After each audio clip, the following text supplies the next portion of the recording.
I'll quickly walk you through a small video of what we have done. That'll probably take 5 minutes, and I'll walk you through the background of it in another 5 minutes. That should take care of the 10 minutes. I hope there's an audio over here. There's an audio.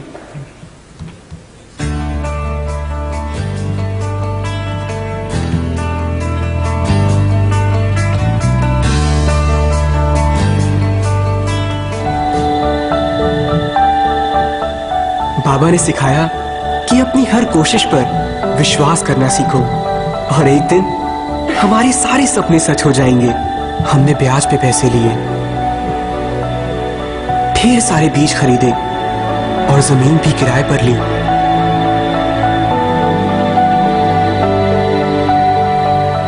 इस साल बहुत भारी फसल होगी और फिर हम एक नया ट्रैक्टर खरीदेंगे।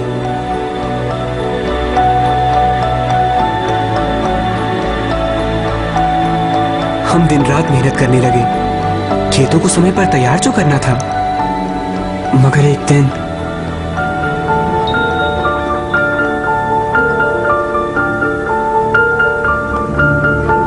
धीरे धीरे बीमारी और बढ़ने लगी। गांव के लोगों ने कहा, अब और उम्मीद नहीं।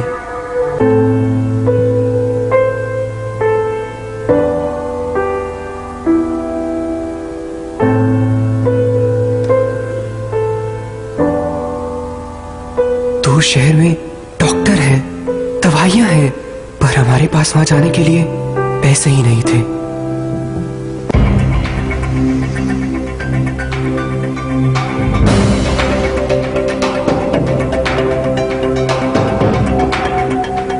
मगर उस दिन कुछ ऐसा हुआ जो हमारे जीवन को हमेशा के लिए बदल देने वाला था।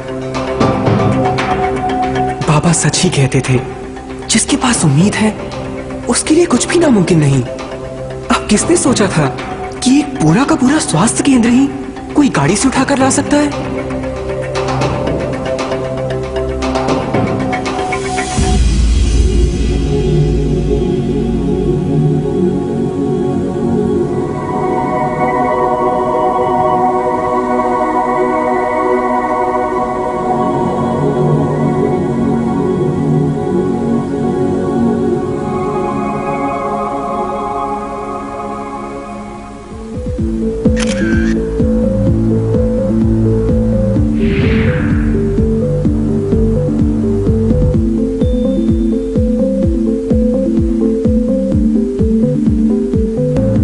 हमने कभी सोचा था कि दूर शहर के डॉक्टर टीवी पर हमसे बातें करेंगे।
स्वास्थ्य केंद्र में हमें यह भी सिखाया गया कि किस तरह हम बीमारियों से बचकर एक स्वस्थ जीवन जी सकते हैं। थोड़े ही दिनों में बाबा की कमजोरी चली गई, वो फिर से हल चलाने लगे। हमने जल्द ही बीज बो डाले और फिर आए गरजते हुए बादल और बारिश। बह गए हमारे सारे दर्द, सारे दुख।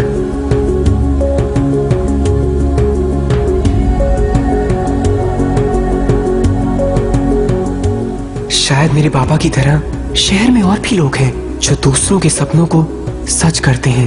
This could be the beginning of an outbreak. We need to identify this to the National Institute of Communicable Diseases for further action. जो दूर दराज में फैले समुदायों के बारे में सोचते हैं। मैं मानता हूँ वैसे ही लोगों ने स्वास्थ्य केंद्र बनाया जो कहीं भी ले जाया जा सकता है, ट्रक से, रेलगाड़ी से या समुद्र से और हवाई जहाज से भी। इंतजार में है सारी दुनिया अपने सपने लिए, अपनी उम्मीदें लिए, एक नए सवेरे के लिए।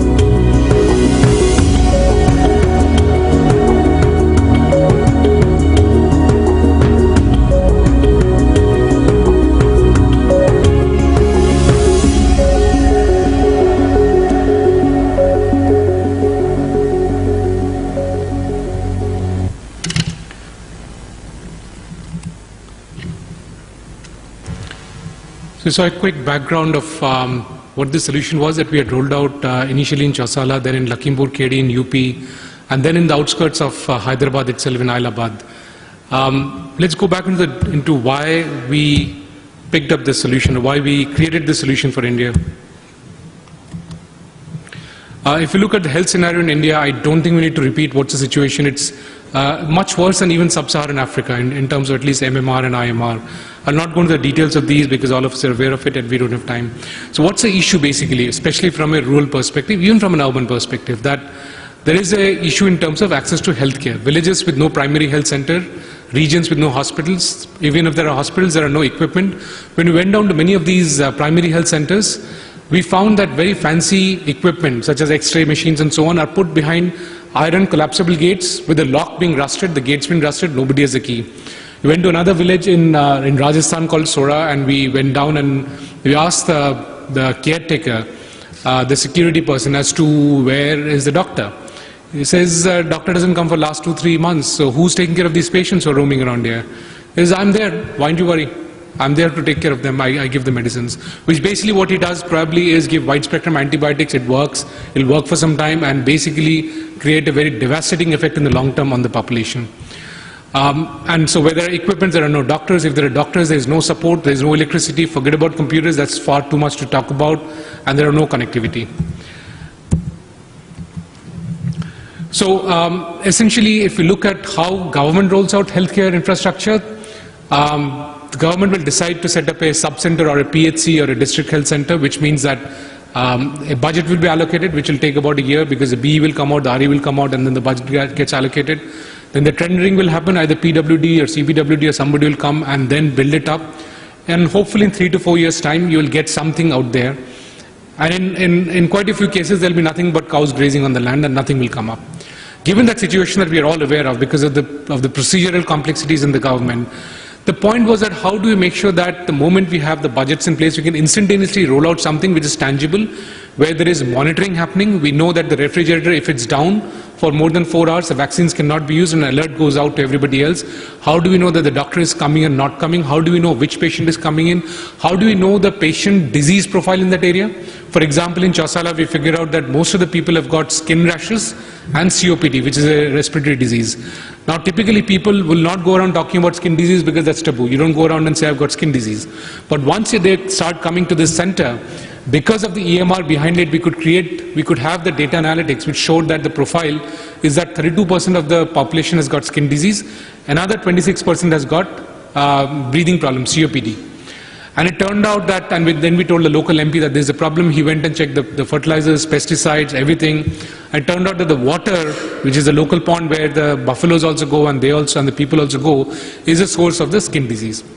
Then we asked them, why are the women having COPD? Because they don't smoke and it's a very clean environment in the rural area, so why are they having the respiratory diseases? Again, after a lot of research, it turned out that it's because of the cook stove that they use in the closed kitchens that they have, the chulas basically.